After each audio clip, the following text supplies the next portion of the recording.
સમાચાર મળી રહ્યા છે બનાસકાંઠા જિલ્લાના ભાભર શહેરથી. ભાભર વિસ્તારમાંથી વિજિલન્સ ટીમે લાખો રૂપિયાનો પરપ્રાંતીય દારૂ ભરેલ આઈસર ગાડીને ઝડપી લીધી.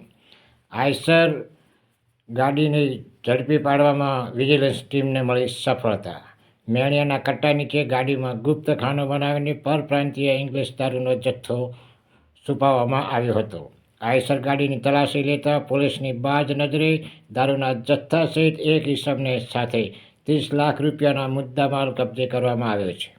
આઈસર ગાડી તથા દારૂના જથ્થા સાથે તેમજ ઈસમને ભાભર પોલીસ ચોકી લાવીને આગળની કાર્યવાહી હાથ ધરવામાં આવી છે. ભાભર વિસ્તારમાંથી વિજિલન્સ ટીમે દારૂ ઝડપી પાડતા બુટલેગરોમાં ફફડાટ ફેલાઈ જવા પામ્યો છે. અહેવાલ જીડી ગજર, બનાસ દર્શક ન્યૂઝ ચેનલ, બનાસકાંઠા.